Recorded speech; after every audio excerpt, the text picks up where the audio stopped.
Muy buenos días, amados hermanos. Abran sus Biblias, por favor, en Eclesiastés capítulo 4. En esta mañana estudiaremos versículos 4 al 6 del capítulo 4 de Eclesiastés. Estamos viendo que el libro de Eclesiastés nos sigue poniendo en el tapete o poniendo sobre la mesa temas de desafíos y de realidades de la vida común, que normalmente no los consideramos y que normalmente pensamos que la vida acá es simplemente vivir, ¿sí? Como trabajar, criar a los hijos, estudiar, y bueno, y que ahí va pasando la vida. Sí, como que no tomamos conciencia que hay unos grandes desafíos que aún en la vida temporal tenemos que enfrentar, aún si no tuviésemos en cuenta a Dios. Sí, recordemos que hay dos escenarios, pero aún si no tuviésemos en cuenta a Dios, si solo fuera esta vida, ¿sí? En el caso de que no fuera más, ¿sí? Que Dios no existiera, que la eternidad no existiera y que solo fuera la vida temporal, pues la vida temporal tampoco es tan simple, ¿sí? Como trabajar, comer, disfrutar y vivir, ¿sí? Aún si solo fuera la vida temporal, tiene unos grandes desafíos. Y eso es lo que el rey Salomón nos quiere plantear. Para aquellos que persisten en decir no hay más allá, Dios no existe, lo que existe es esta vida pasajera y lo que uno disfruta. Entonces Salomón dice, ok, listo, pudiese que fuese así, pero hay unos desafíos que aún en esta vida tenemos que resolver. Hay unos grandes retos que aún en esta vida tenemos que resolver. Uno de ellos fue el que planteó en los primeros versículos del capítulo 4 relacionado con la violencia. ¿Sí? Si la vida solo fuera acá, ¿cómo enfrentamos la violencia? ¿Sí? No es tan simple la vida porque hay maldad, ¿sí? Y hay violencia, y hay opresión, y hay opresores, hay víctimas. ¿Cómo enfrentamos esa realidad cuando estamos llenos de desconsuelo y no hay quien nos consuele y no tenemos ninguna esperanza más allá? Entonces lo que el rey Salomón nos está diciendo, si la vida fuera solo acá, ¿cómo enfrentar la opresión si todos somos opresores? ¿Cómo enfrentar la maldad o a quién darle cuentas de nuestra maldad si todos somos maldadosos? ¿Y cómo enfrentar el desconsuelo si no hay quien nos consuele? Todos vivimos desconsolados. Entonces él vuelve y apunta en su escrito diciendo, entonces sí hay un más allá. Porque ese ser supremo que es nuestro Dios, es a Él a quien acudimos cuando estamos siendo víctimas de algún tipo de situaciones. Es a Él al que acudimos cuando estamos sufriendo violencia y es a Él al que tenemos que acudir cuando hay desconsuelo. Porque aquí, ¿quién nos puede consolar? Y hoy en estos textos nos va a abordar otra temática, dice así: he visto asimismo que todo trabajo y toda excelencia de obras despierta la envidia del hombre contra su prójimo. También esto es vanidad y aflicción de espíritu. El necio cruza sus manos y come su misma carne. Más vale un puño lleno con descanso que ambos puños llenos con trabajo y aflicción de espíritu. El rey Salomón nos va a plantear en estos textos otras problemáticas que afrontamos y que no son desconocidas para nosotros. Y esa problemática que nos va a plantear es muy importante porque nos va a ayudar a ver cómo el mundo funciona y cómo el mundo nos valora. ¿Sí? ¿Qué es lo que debemos tener para que el mundo nos valore? Según lo que va a plantear acá, si usted tiene dinero, el mundo lo valora. O si usted tiene riquezas, o si usted tiene una buena posición social, o si usted tiene un buen conocimiento académico, usted lo valora. Usted es una persona buscada o una persona al que le sirve al mundo y a la sociedad y lo honran en gran manera. Es decir, si usted no tiene nada, nadie lo admira.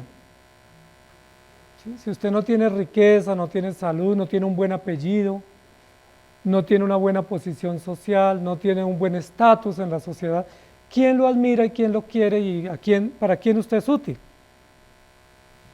Entonces nos plantea una realidad y es que la vida acá en la tierra se evalúa, se valora de acuerdo a las cosas que se tienen. Entonces a mayor cosas o a mayor posición social o académica, usted es mucho más apreciado. Entre menos tenga, menos lo aprecian, o menos lo reconocen, o menos lo quieren. Y nos plantea también el tema, que es muy interesante, porque dice, si una persona tiene más, lo valoran más. Pero si tiene más, lo envidian más. Entonces, hay realidades que son bien interesantes que el rey Salomón nos va a decir acá para poder manejar la vida acá en la tierra, porque dice, cualquier persona que procura ser excelente, ese es un buen propósito, ser excelente, lograr y ser hábil en alguna actividad o en algún propósito, eso despierta mucha envidia de los demás. Entonces hay dos opciones, o usted deja de ser excelente para no despertar envidias, o afronta la envidia de los demás. Y nos habla de un problema serio que tenemos los seres humanos, nos habla prácticamente de 3 problemas, y uno es la envidia, el otro es la pereza, y el otro es la falta de gratitud, o la falta de satisfacción. ¿Alguna vez han sufrido esas enfermedades? Esas son más mortales que el COVID-19. Son letales, porque son pecados, y son problemas que son silenciosos, que no se ven a simple vista, pero que están de dentro hacia afuera y causan un gran daño. ¿Saben con qué va a comparar la Biblia a esos pecados, especialmente la envidia? En los proverbios lo compara con la carcoma, o con la polilla, o con el comején. Eso es una plaga, especialmente plaga de la madera. Esas plagas son plagas pequeñas, pero muy dañinas, muy destructivas de especialmente todo tipo de madera. Y esa carcoma, que es una plaga, es como una especie de cáncer, que cuando llega a la madera comienza a dañarla por dentro, y uno no lo ve. Uno ve la madera bien, pero cuando se da cuenta, toda la madera se dañó. Está llena de gorgojo, de comején o polilla, o como dice la Biblia, de carcoma. Entonces, la Biblia va a comparar estos pecados con la carcoma, es decir, con una plaga que afecta el corazón, que afecta la mente y que destruye la relación con Dios. Entonces, lo que está diciendo el rey Salomón es, si la vida fuera tan sencilla como solamente vivir, ¿por qué hay tanta envidia en la tierra? ¿Y cómo afrontar la envidia? ¿Sí? Nosotros normalmente justificamos la envidia, ¿cierto? Por ejemplo, había una frase en alguna publicidad antiguamente que decía, la envidia es mejor despertarla que sentirla. Y yo les pregunto, ¿es verdad? ¿Es mejor despertarla que sentirla? Lo mejor es no tenerla, ¿cierto? Porque la envidia es un pecado, sea que usted la sienta o sea que la despierte, usted está en ese pecado gravísimo. Y normalmente uno escucha a las personas decir, es que a mí me tienen mucha envidia. ¿Se ha escuchado decir? A mí me tienen envidia. Pero muy pocos dicen, es que yo soy envidioso. Y yo tengo que arrepentirme de la envidia. Y nosotros vivimos en una sociedad que justificamos la envidia o justificamos la codicia.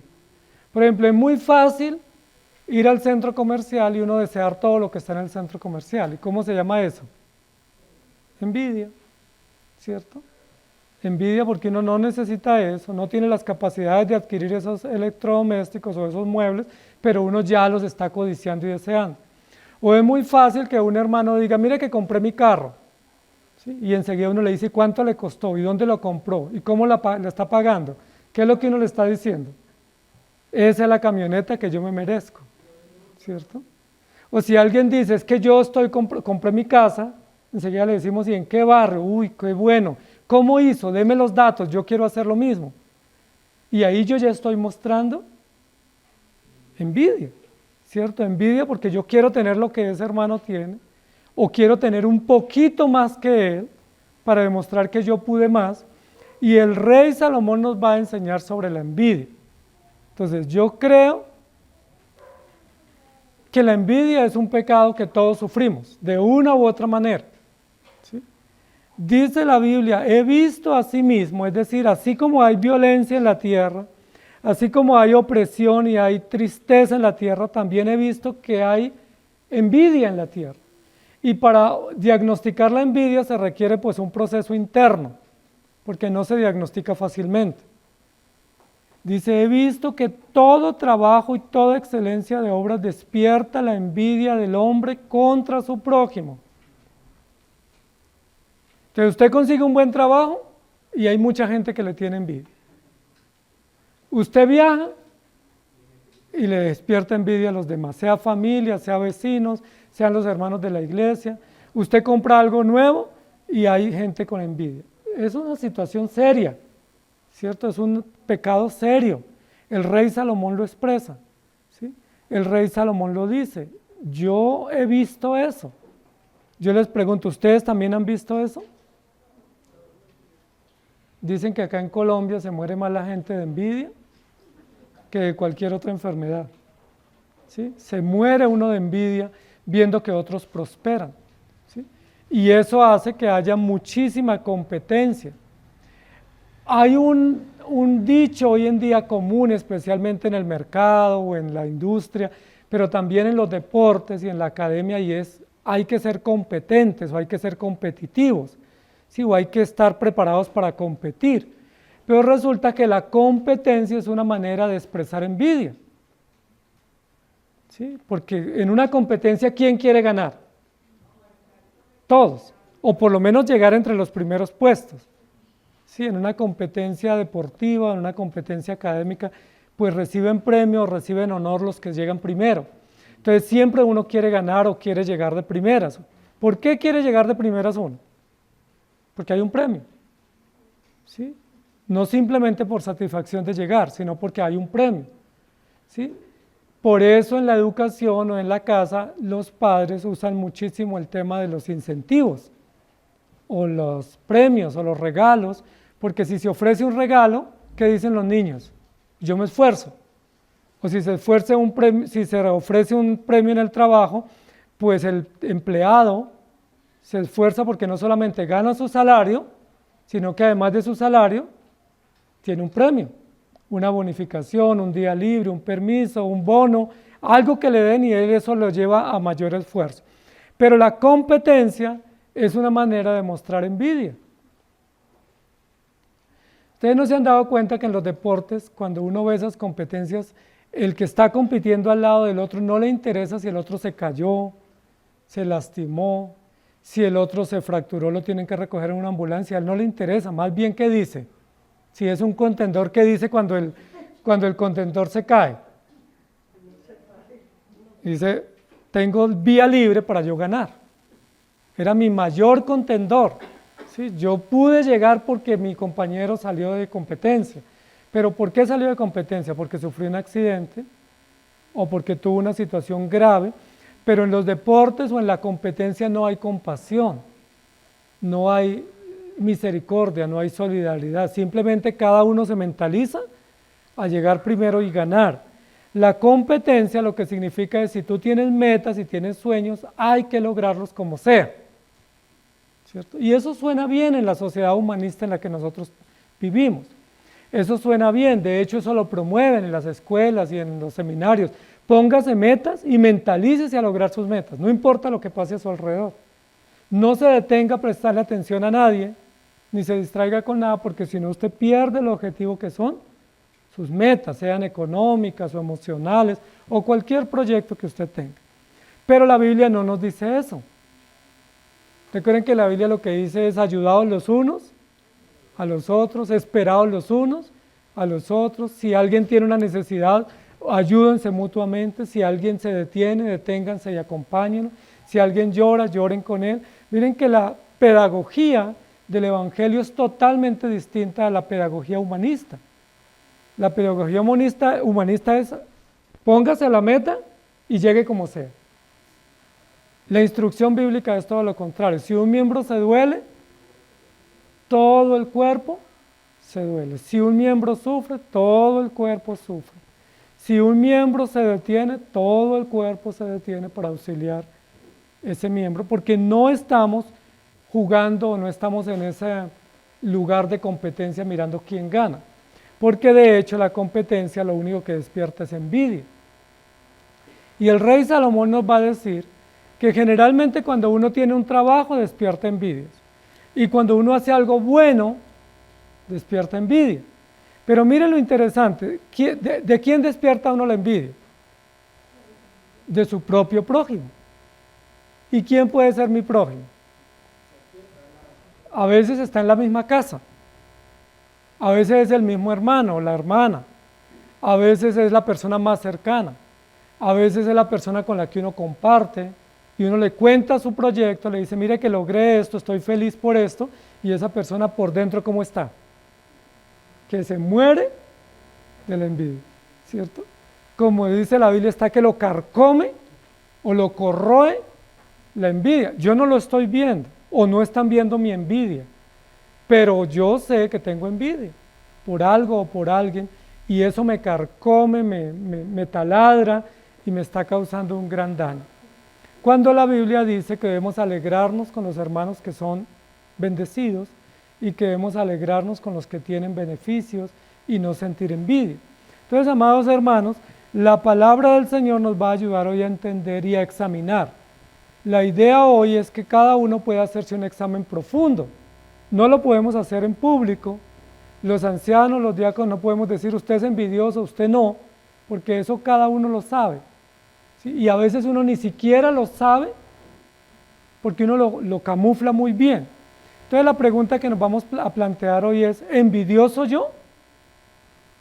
Esa es la pregunta que yo quiero que ustedes se hagan. ¿Sí? ¿Envidioso yo? Envidioso los demás, ¿cierto? Pero lo más probable es que yo también tengo muchísima envidia. ¿La envidia qué es?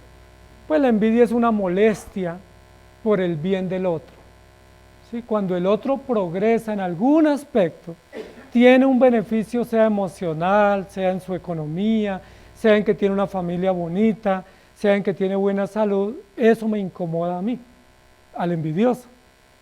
Eso molesta al envidioso y el envidioso dice, no puede ser que tenga hijos tan buenos, no puede ser que tenga un hogar tan bonito, no puede ser que le vaya bien en su trabajo, no puede ser que gane bien y viaje, no puede ser que tenga las cosas que yo anhelo y no he tenido. ¿Sí me hago entender? Y uno no lo dice, pero lo está por dentro carcomiendo, incomodando profundamente. ¿Sí? La envidia es una muestra de celos también, de celos porque yo quisiera tener lo que el otro tiene, ir por lo menos a la par y en lo posible más arriba que él. Y recuerden, amados hermanos, que la envidia siempre nos juega en contra, porque yo quiero tener lo que usted tiene y posiblemente nunca lo voy a tener porque soy envidioso. Y al que yo envidio es el que va a progresar. ¿Sí? Eso tiene ese efecto, ¿cierto? Cuando entre hermanos hay envidia, ese hermano al que le tienen envidia es el que más prospera y los envidiosos no prosperan.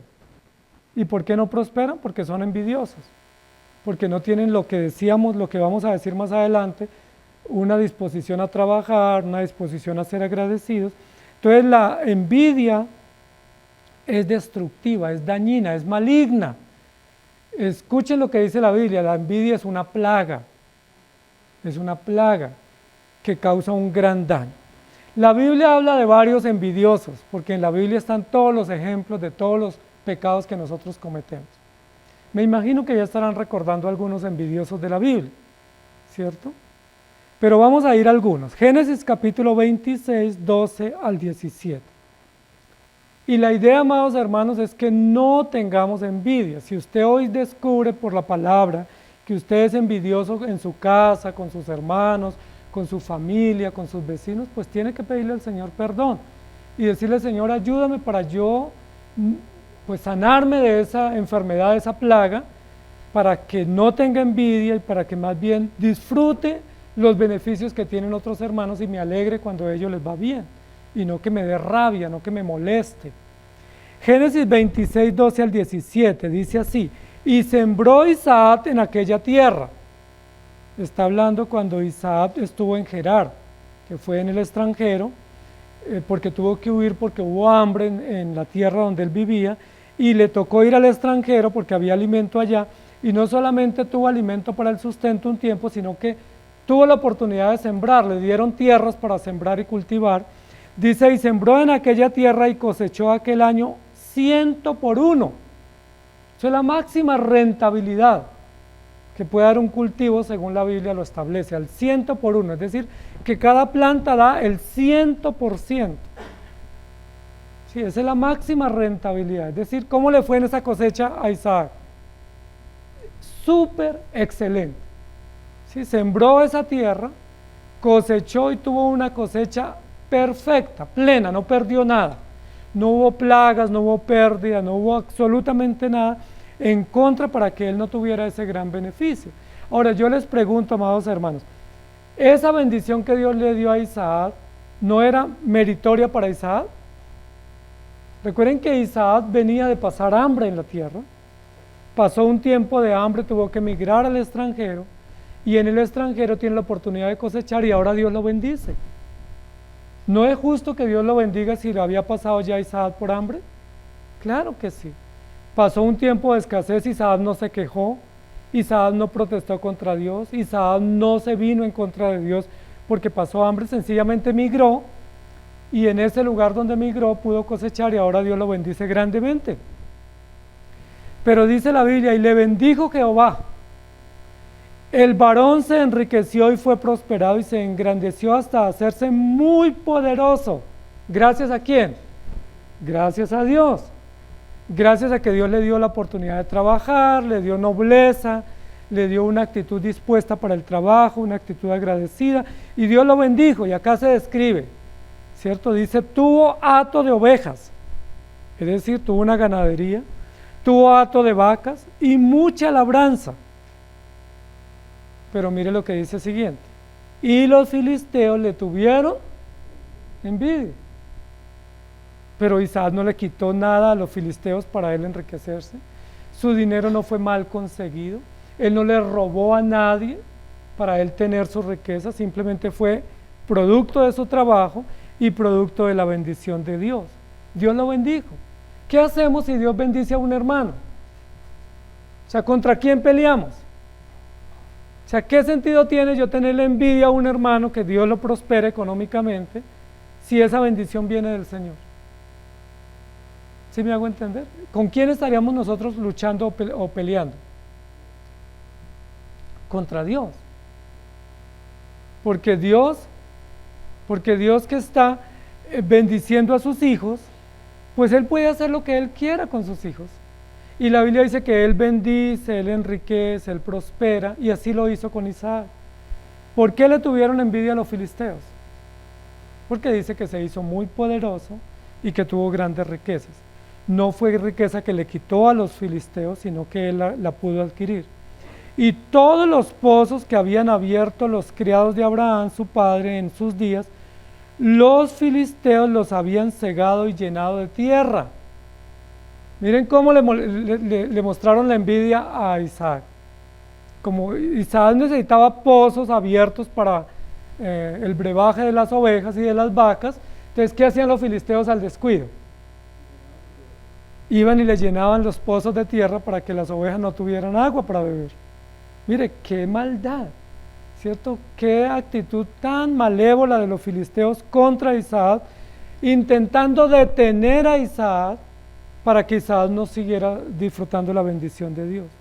Entonces dijo Abimelech a Isaac, apártate de nosotros, porque mucho más poderoso que nosotros te has hecho.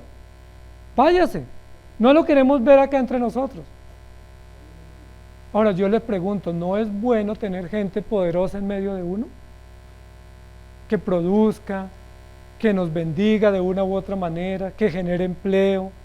Porque yo creo que Isaac generaba empleo con todas estas riquezas que Dios le había dado. ¿Por qué lo quieren sacar? Porque le tienen envidia. Mire, amados hermanos, la envidia es una plaga que carcome y que daña. E Isaac se fue de allí y acampó en el valle de Gerar y habitó allí. Isaac no puso problema, dijo, no me quieren acá, me voy. La bendición no viene de los filisteos, la bendición viene de Dios. Y tomó su hacienda, su maleta, y se fue. Entonces los filisteos, unos envidiosos, Acuérdense, amados hermanos, que los filisteos no trabajaban. Recuerden que los filisteos eran un pueblo nómada y era un pueblo invasor. Recuerden que cuando los hebreos cultivaban la tierra, los filisteos no hacían nada mientras los hebreos cultivaban. Pero apenas era época de recoger la cosecha, ¿se acuerdan qué hacían los filisteos? Invadían los terrenos de los hebreos, se robaban la cosecha en la noche, o cuando ellos ya tenían la cosecha en bultos o recogida, se la robaban y con esa cosecha que los hebreos cultivaban, ellos vivían. Podríamos decir que eran como unos parásitos, ¿cierto? Los filisteos, porque no trabajaban, pero sí sentían envidia del que trabajaba y Dios lo prosperaba.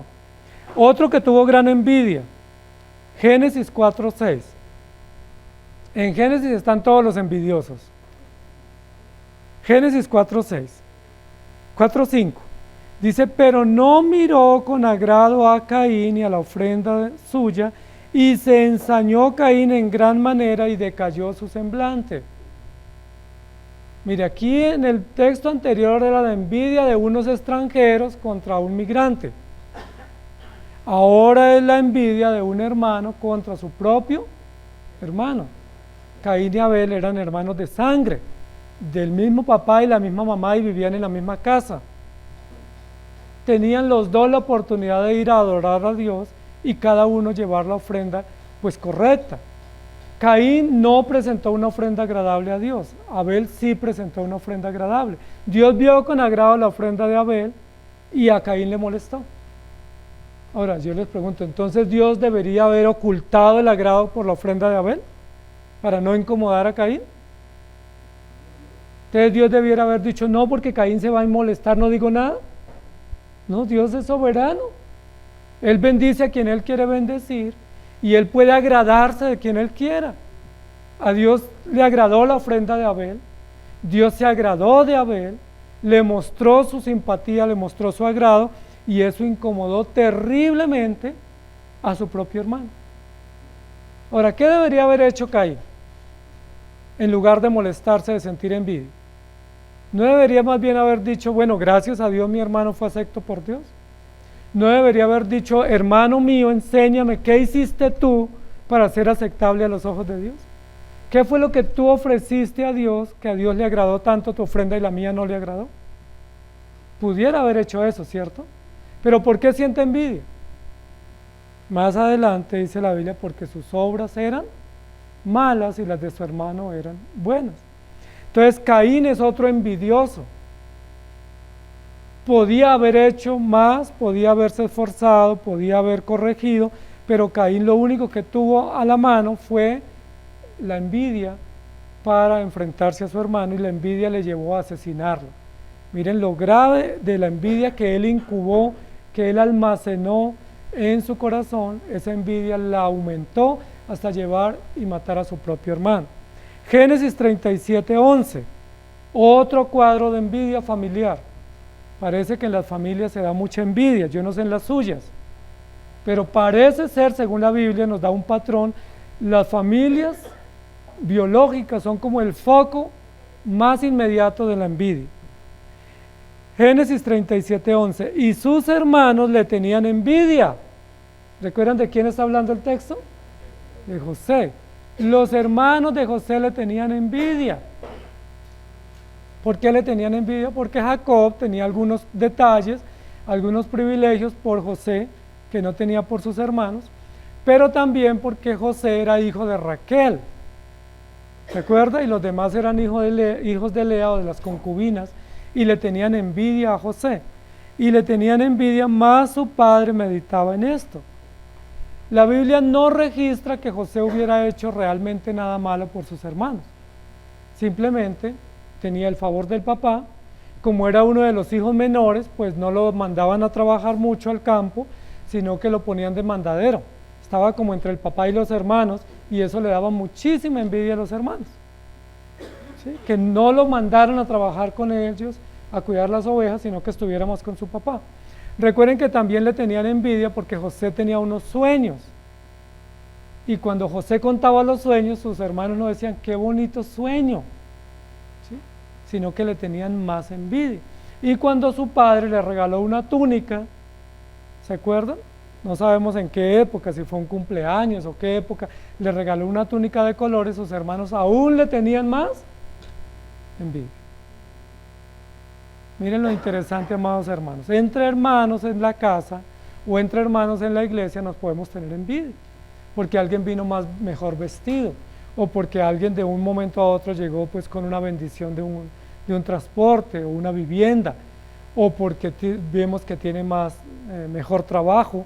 Puede ser que nosotros, en lugar de decir gracias a Dios y qué bendición que nuestros hermanos estén prosperando, nosotros estemos sintiendo envidia. Yo les pregunto, ¿sienten ustedes envidia cuando sus hermanos prosperan? Hermanos biológicos, pero también hermanos de la iglesia.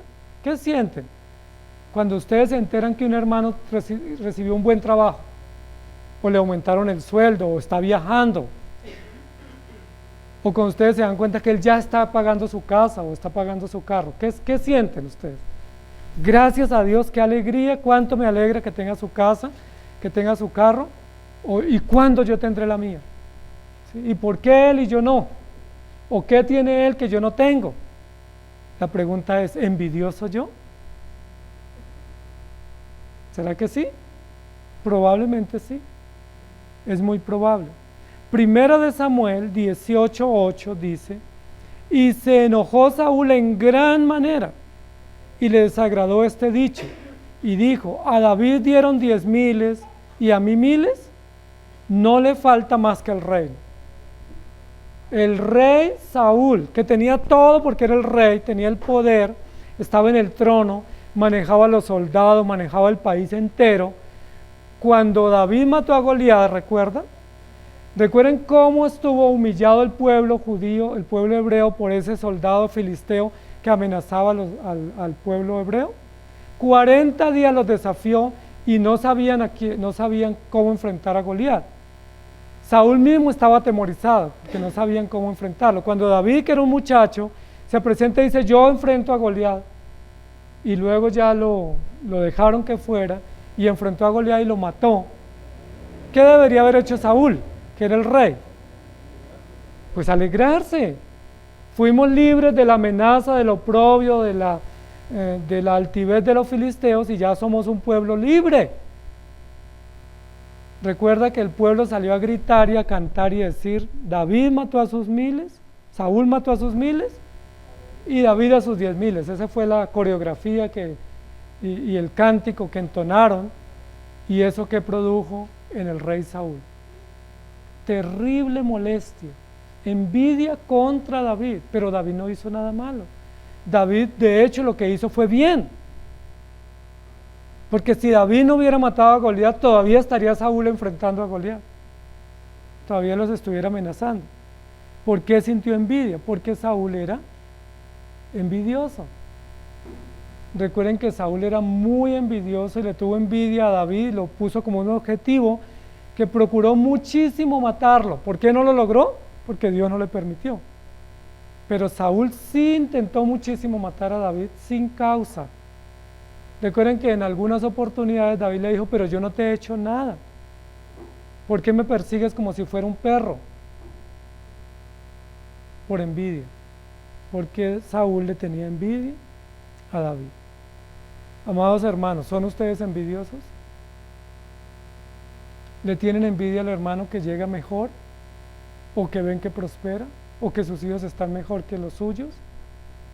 Si somos así, hay que pedir perdón al Señor. Si estamos sufriendo con envidia, debemos pedirle perdón al Señor.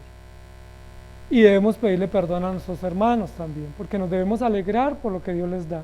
Debemos alegrarnos por las bendiciones que Dios les da. Entonces, el primer tema acá es la competencia. El segundo tema que nos plantea aquí el texto es la negligencia. El necio cruza sus manos y come su misma carne. Normalmente el envidioso le pasa eso. No solamente tiene envidia por el que prospera, sino que no tiene la diligencia y la fortaleza para trabajar y lograr tener lo que él quisiera o lo que él debe tener. Dice, el negligente o el perezoso o el necio cruza sus manos y sencillamente habla de otros. Es decir, envidia a los demás, codicia lo de los demás, añora tener más, pero no trabaja. Y la pregunta ¿es posible que con pereza uno pueda lograr sus cosas? La misma Biblia dice, el que no trabaje, que no coma. Entonces aquí dice, el perezoso come su misma carne, es decir, aguanta hambre, se consume a sí mismo porque no tiene lo necesario y porque anda envidiando lo de los demás. ¿Por qué no trabaja? Porque es necio.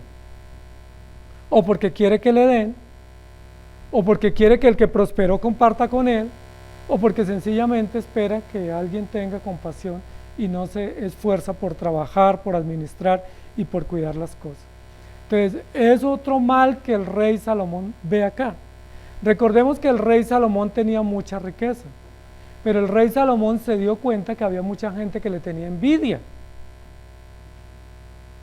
Que esa riqueza, no todos alababan la riqueza de Salomón, sino que muchos le tenían envidia, pero también se dio cuenta Salomón que había muchos que no solamente le tenían envidia, sino que no eran trabajadores esforzados, y que no eran diligentes, y que no se comprometían, y que no se dedicaban al trabajo. Conocemos gente así también, ¿cierto? Pareciera que es como una plaga, especialmente entre juventudes hoy en día, de no querer trabajar, ¿sí? De querer que todo les llegue del cielo, de querer que mamá y papá sean esclavos míos, de querer que otros sean esclavos míos, de querer que me den todo y yo no esforzarme, cuando la Biblia dice que debemos esforzarnos y ganar el pan con el sudor de la frente, todos, sea niño o sea adulto, sea profesional o no, debemos ser muy diligentes. Y la Biblia nos enseña también muchísimo sobre el tema del trabajo. Vamos a leer algunos textos. Deuteronomios capítulo 5, 21. No codiciarás la mujer de tu prójimo, ni desearás la casa de tu prójimo, ni su tierra, ni su siervo, ni su sierva, ni su buey, ni su asno, ni cosa alguna de tu prójimo. Recordemos que cuando Dios estableció al hombre en el Edén, y luego más tarde en la ley establece y dice, 6 días trabajarás. ¿Cuántos días tiene para trabajar el pobre y cuántos días tiene para trabajar el rico? 6 días, es decir, tenemos el mismo tiempo para trabajar. Algunos por algunas circunstancias Dios los prospera.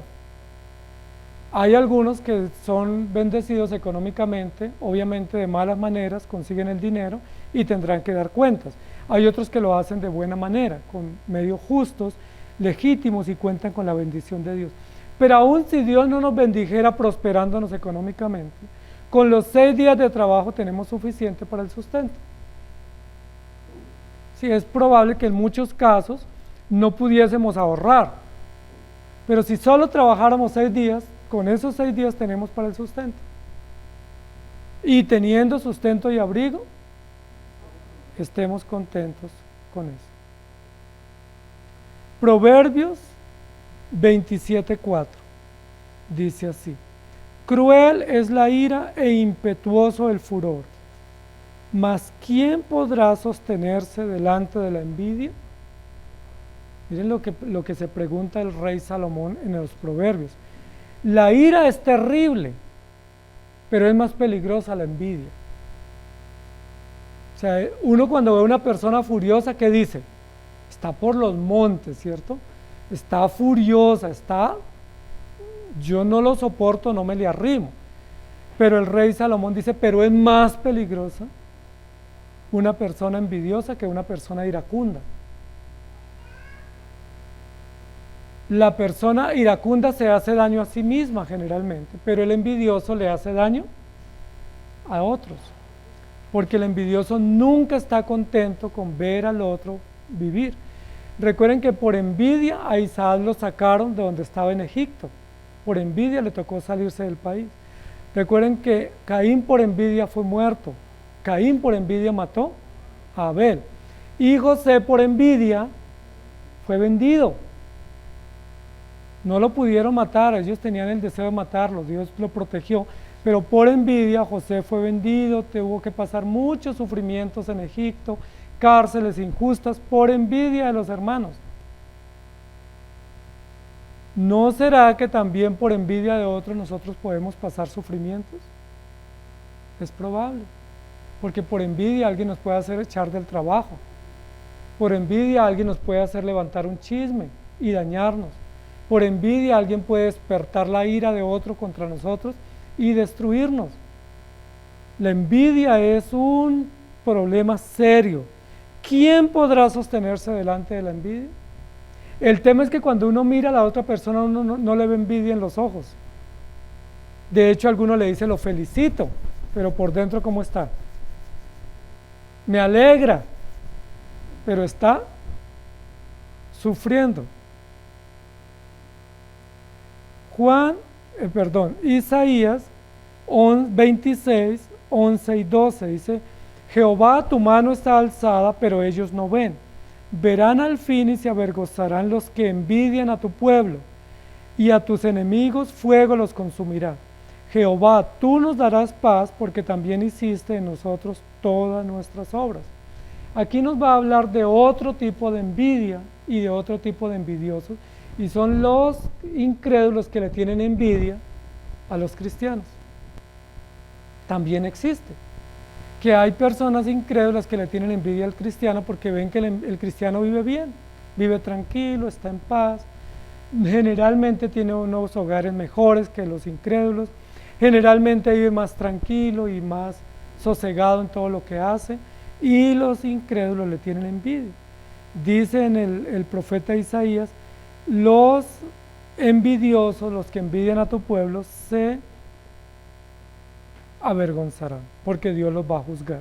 Y Juan 15, 18 dice, si el mundo os aborrece, sabed que a mí me ha aborrecido antes que a vosotros. Es decir, si el mundo les tiene envidia, no se asusten, no se vayan del país, no se vayan de la iglesia, porque a mí me tuvieron envidia también antes que a ustedes, dice Jesús. Y en Gálatas 4:29 dice, pero como entonces el que había nacido según la carne perseguía al que había nacido según el Espíritu, así también ahora. Está hablando de los dos linajes o las dos descendencias. Los que nacen según la carne persiguen o aborrecen o envidian al cristiano.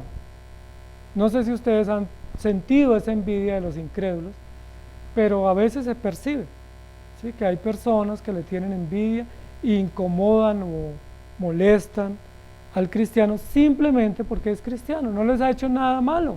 De hecho, los cristianos oramos. Nosotros aquí oramos por nuestros vecinos. Si alguien nos tiene envidia, es problema de ellos, porque nosotros no les hacemos daño, no nos reunimos para causar males, no planeamos nada contra ellos, sino nos portamos bien, oramos por ellos y pedimos que Dios los bendiga. Entonces, amados hermanos, dos serios problemas: la envidia y la pereza. Y la pereza también está llena de envidia, porque normalmente el perezoso no trabaja, pero sí siente envidia. Y uno dice, ¿por qué no trabaja? ¿Sí? ¿Por qué el mal estudiante le tiene envidia al buen estudiante? Pues esfuércese y saque buenas notas. ¿Sí? Es sencillo. No le debo tener envidia al que tiene el primer puesto en el colegio o en la universidad, pues más bien me esfuerzo un poco y saco mejores notas. O me esfuerzo y consigo un trabajo mejor y tengo lo que yo necesito. ¿Sí? Pero la Biblia habla de la negligencia. Dice, el necio se cruza de brazos y ve que el otro prospera y le tiene envidia. Se cruza de brazos a juzgar al otro por lo que consiguió y a decir que de pronto lo consiguió de mala manera o que es tacaño y que mire que no le da a usted, pero es que el otro trabajó y usted no ha trabajado. Entonces, ¿qué debe hacer? Pues trabaje, ¿cierto? Trabaje y pida al Señor que lo bendiga, posiblemente, que es lo que también necesita. Y el tercer ejemplo que nos plantea la Biblia está en el versículo 6. Dice, más vale un puño lleno con descanso que ambos puños llenos con trabajo y aflicción de espíritu. Nos va a plantear otro tema y es el tema de la falta de contentamiento. Entonces, en el mundo siempre habrá envidiosos, en el mundo siempre habrá perezosos y en el mundo siempre habrá gente que no está contenta con lo que tiene, que quiere tener más, que está muy inconforme con la vida, con las condiciones que tiene incluso con su aspecto físico, falta de satisfacción. Y el rey Salomón nos da un proverbio muy inteligente que nos puede servir a nosotros para atesorarlo. Más vale o es mejor tener un puño lleno con descanso, con tranquilidad, con gratitud, con satisfacción, que tener las manos llenas y estar llenos de insatisfacción o de descontento. Es mejor tener poco y estar alegres, decían nuestros padres, que tener mucho y no estar satisfecho. Miren que el problema aquí es el asunto del corazón. La satisfacción no tiene que ver con tener mucho. La satisfacción es un asunto del corazón. Aquí dice, es mejor tener poco y estar satisfecho que tener mucho y estar lleno de ambición. Porque a nosotros nos han dicho, y nosotros a veces hemos creído, que el que está contento es el que tiene mucho. Y que yo como tengo poco, entonces no estoy contento. Pero aquí este proverbio desvirtúa ese concepto y nos dice que aún teniendo poco, solo un puñado de algo, ese puñado con gratitud y con confianza puede despertar en nosotros una gran satisfacción y un gran deleite que nos permita vivir tranquilos. El ambicioso o el envidioso o el codicioso nunca se va a saciar. Así tuviera toda la riqueza del mundo, nunca se va a saciar. Recuerden que el rey Salomón nunca se sació y era el hombre más rico que había en ese momento y no se sació. Le traían toneladas de oro todos los años y él no se saciaba. Tenía toda la riqueza que podía haber y no se sació. Pero la Biblia también dice que hay personas que teniendo solo sustento y abrigo, no están resignados, sino que están contentos, porque la resignación no es correcta. No es esa resignación de decir aquí estoy, aquí me quedo, no hago nada para cambiar, sino la gratitud de decir Dios me proveyó lo que tengo y estoy muy agradecido. Entonces la gratitud ayuda a vencer la envidia y el trabajo diligente ayuda a vencer la envidia. Si usted no trabaja, pues muy fácil se llena de envidia, y si usted no está agradecido, muy fácil se llena de envidia. Es muy fácil ver la ración en plato ajeno, pero no ver lo que nosotros tenemos, ¿cierto? Es muy fácil ver que el regalo que le dieron al otro es mejor y que a mí no me dieron un regalo igual. O es muy fácil ver que al otro le regalan y a mí nadie me regala nada. ¿Sí? Es que todos lo quieren a él y a mí nadie me quiere, ¿cierto? La falta de gratitud es un problema muy serio que molesta, que carcome. Proverbios 14:30. Leamos otros textos más. Porque la falta de contentamiento también ayuda a la envidia. Porque yo estoy muy inconforme con lo que yo tengo, pero muy envidioso con lo que el otro tiene. ¿Sí? Me incomodan mucho las condiciones que tengo de vida, pero envidio mucho las que tiene el otro. Proverbios 14:30 dice, el corazón apacible es vida de la carne, mas la envidia es carcoma de los huesos. Es decir, destruye, afecta terriblemente. Es una plaga que destruye los huesos. La envidia es carcoma de los huesos. Pero mire cómo el proverbista contrapone la envidia. La contrapone con el corazón apacible. Es decir, el corazón apacible no sufre de envidia. El envidioso no tiene un corazón apacible. ¿Me hago entender? Es decir, el corazón tranquilo, sosegado, apaciguado, agradecido, no sufre de envidia. Sabe que tiene condiciones limitadas, pero que esas condiciones limitadas las proveyó Dios y que son buenas también para vivir. A veces uno quisiera tener más dinero, amados hermanos, pero la pregunta es, si tuviéramos más dinero, ¿lo pudiéramos administrar? Hay personas que se enloquecen cuando tienen más dinero. Tenemos ejemplos de personas que con un poco más de dinero han perdido los cabales en su vida. Entonces, ¿qué sentido tiene tener más dinero si yo pierdo todo? ¿Sí? Hay personas que apenas tienen dinero, el hogar se acaba, la familia se olvidan de la familia, entonces uno dice, era mejor cuando no tenía dinero. Era más humilde, era más sencillo, era más agradable cuando vivía en condiciones más precarias que ahora que tiene tanto. ¿Sí? Entonces hay que ser honestos con nosotros, porque probablemente si Dios nos diera el doble o el triple de los bienes que tenemos, probablemente no los pudiésemos manejar. Dios es tan sabio, tan prudente, que nos da exactamente lo que podemos administrar. ¿Se acuerdan de la parábola de los talentos? Dice la Biblia que vino un día el mayordomo y repartió talentos. Al uno le dio 5, a uno le dio 2 y a otro le dio 1. Y uno dice, ¿por qué a uno le dio 1? ¿Por qué no le repartió igualito? Porque Dios es soberano, ¿cierto? Primero, pero segundo, porque Dios sabe exactamente qué capacidades tenemos cada uno y qué limitantes tenemos cada uno en la administración. A algunos Dios les da hijos porque lo saben administrar, a otros no les da hijos porque no lo saben administrar. A unos les da riqueza porque la saben administrar, a otros no les da porque no la sabemos administrar. Ahora, ¿esa es decisión de quién? De Dios, porque Dios es soberano. ¿Sí? Dios es soberano. Si Dios nos diera el dinero que tienen algunos magnates, posiblemente nosotros fuéramos ateos, posiblemente fuéramos personas totalmente promiscuas o perversas en nuestra manera de vida. ¿Por qué somos medianamente piadosos en nuestras costumbres? Porque Dios nos ha cuidado. Y una forma de Dios cuidarnos no solamente darnos la salvación, sino también limitarnos en muchos recursos. El hecho de que nos limite también es una forma de cuidado amoroso de parte de Dios. Cuando nuestros hijos están pequeños, a veces nos dicen, papi, deme esto, y uno le dice, todavía no te puedo dar esto porque no lo puedes administrar, no lo puedes cuidar, no sabes o no tienes la noción de cuidar este bien.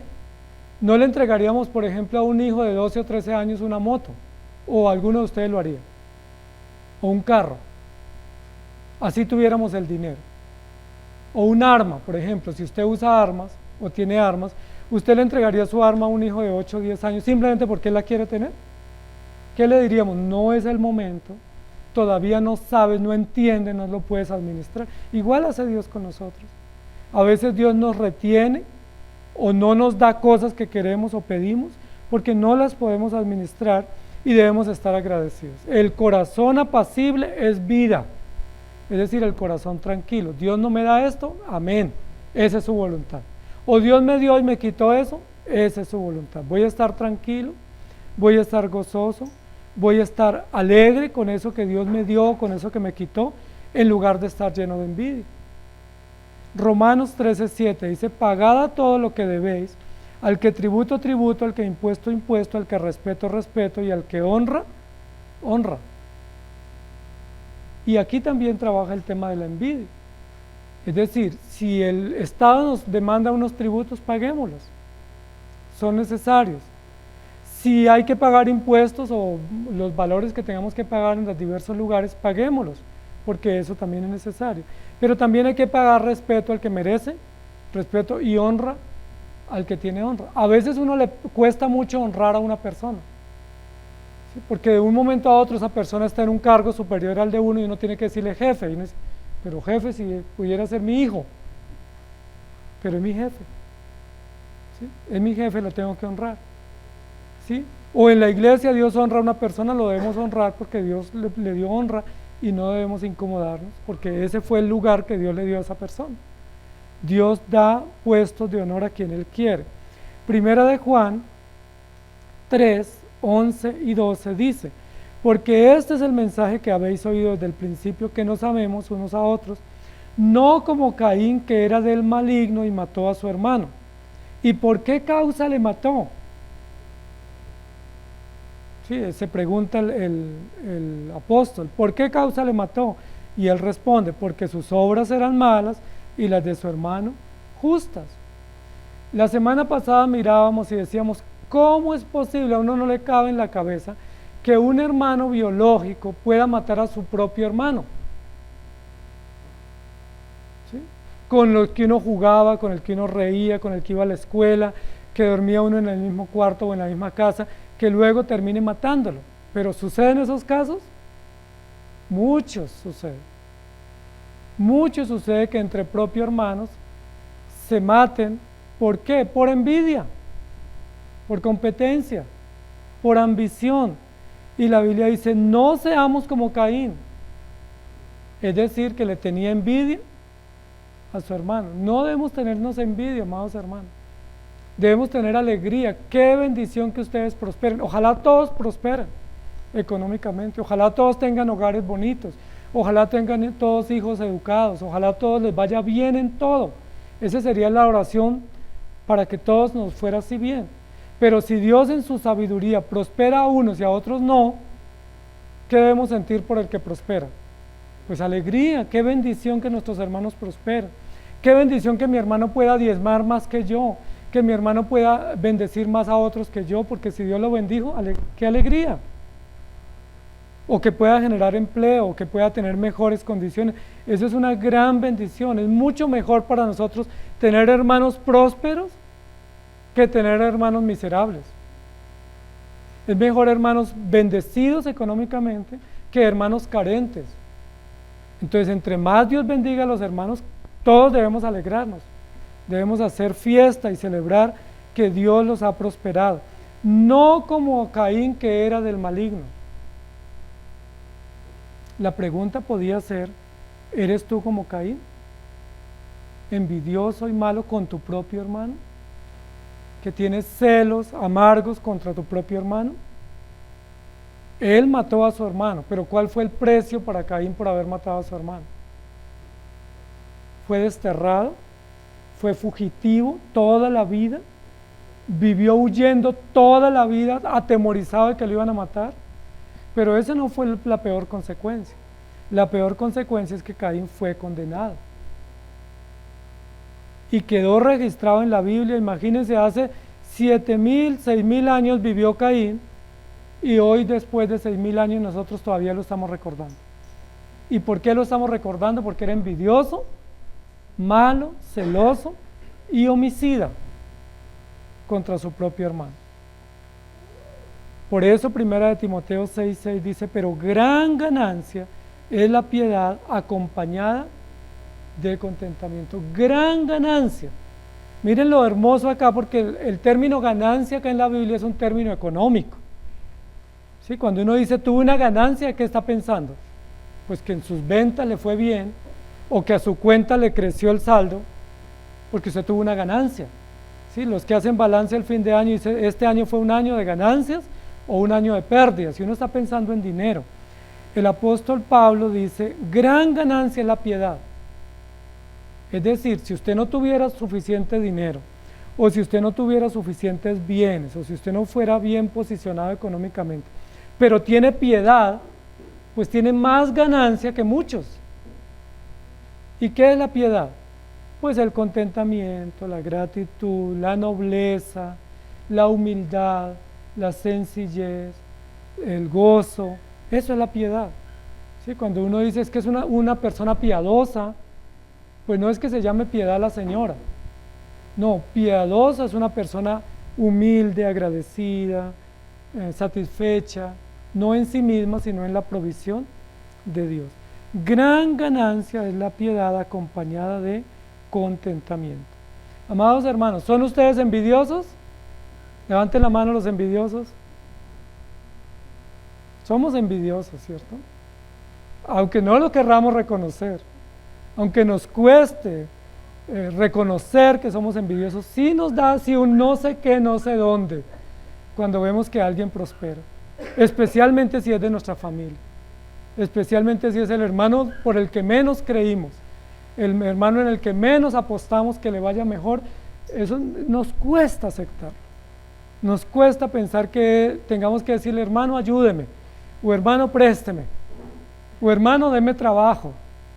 ¿Por qué? Porque nos morimos de envidia. Preferible ir a trabajar donde un particular que pedirle trabajo a mi hermano que tiene empresa o que tiene negocio, o pedirle prestado, porque él va a decir, le tocó reconocer que Dios me bendijo más.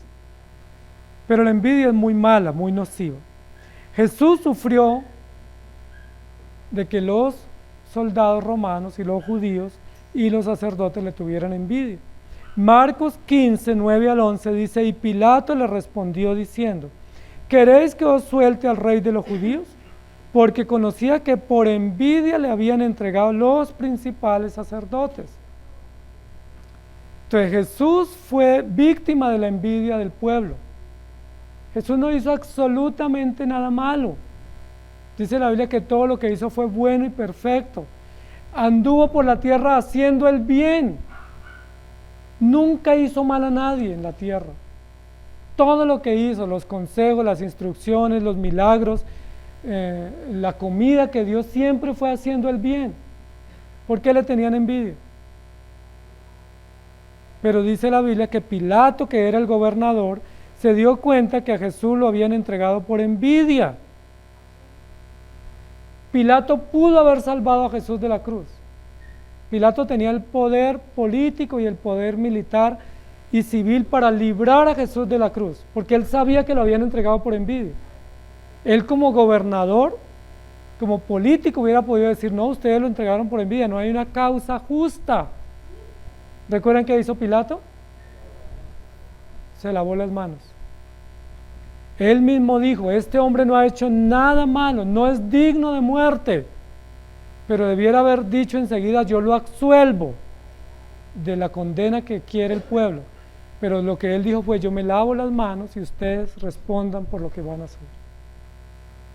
Y de ahí viene la famosa expresión, no se lave las manos, como Pilato. Pilato también, aunque no le tenía envidia a Jesús, sí quería la aprobación del pueblo. Y por querer la aprobación del pueblo entregó a Jesús a la cruz. Dice la Biblia, más los principales sacerdotes incitaron a la multitud para que le soltase más bien a Barrabás. ¿Y quién era Barrabás?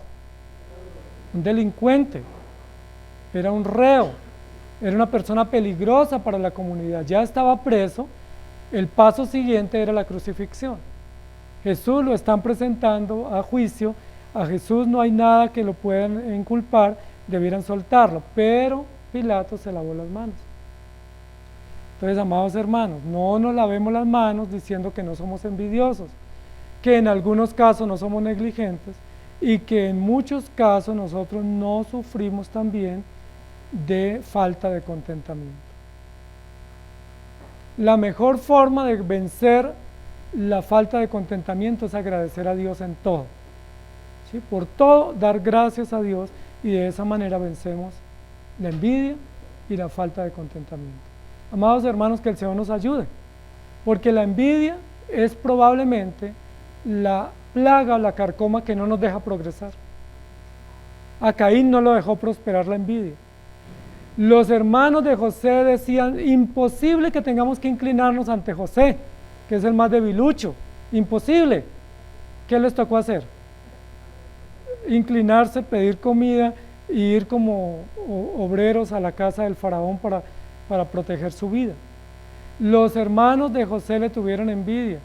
A David le tenían envidia a sus hermanos, ¿recuerdan? ¿Y quién terminó siendo rey? David. Saúl le tenía envidia a David. ¿Quién terminó siendo rey? ¿Me hago entender? A Jesús le tenían envidia. ¿Quién terminó siendo rey? Jesús. ¿Me hago entender? Es decir, la envidia es un arma que juega en contra nuestra. Porque si yo soy envidioso, lo mejor es arrepentirme y corregir, porque si no me arrepiento, posiblemente nunca prosperaré y posiblemente todos mis hermanos irán siempre más arriba que yo. Posiblemente tendrán mucho más y yo por envidia tendré que seguir lamentando. Que el Señor nos ayude. Amado Señor, gracias te damos por tu palabra, porque tu palabra nos toca temas que son propios de nuestra condición de vida. La envidia, la negligencia y la falta de gratitud. Ayúdanos, amado Señor, porque todos nosotros sufrimos de esos pecados. No son pecados ajenos a nosotros, son pecados cercanos, propios de nosotros. Nos molesta cuando vemos que a nuestros hermanos les va bien, sentimos celos, sentimos malestar, sentimos rabia, lo juzgamos. Y eso es pecado y te pedimos que nos perdones. Tenemos que reconocer que eres tú quien prosperas a quien tú quieres. Y si tú has querido prosperar a nuestros hermanos biológicos o has querido prosperar a nuestros hermanos en la fe, pues así te ha placido. ¡Qué bendición! Qué alegría que hayan hermanos que tengan negocio, que tengan sus casas, que tengan su transporte. Qué alegría. Yo no lo tengo, pero no, está bien así, porque tú ya me has dado el bien principal, el regalo mayor, que es el perdón de mis pecados. Y si nunca me diera bienes materiales y le diera a otros, pues así es tu voluntad, y ¿cómo voy yo a pleitear contra ti? Si a algunos los sacias y los sobreabundas y le faltan manos para el trabajo y otros tienen menos, pues yo no puedo ir en contra de tus designios. Ayúdame a estar agradecido, a amar a mis hermanos, a tratarlos con respeto, a considerarlos y a saber que tú has sido bueno con ellos, y eso es una gran alegría. Porque si tú bendices a mis hermanos, la bendición que le das a ellos se traduce en bendición para mí también, y se traduce en bendición para nuestra iglesia. La bendición económica y financiera que tú das a nuestros hermanos se traduce en bendición para todos, y eso es una gran alegría. Como dijo José, ustedes me hicieron mal o pensaron mal contra mí, pero eso que pensaron mal contra mí, Dios lo tradujo para bien. Y así fue en el caso de Abel, así fue en el caso de David también, así fue en el caso de Cristo. Quisieron hacerle mal los envidiosos, pero tú los engrandeciste aún más, porque así eres tú. Ayúdanos a estar agradecidos con lo que tenemos, con lo que nos has dado, a ser diligentes en el trabajo, pero ayúdanos también a agradecer y a valorar cuando tú bendices a otros y no a nosotros.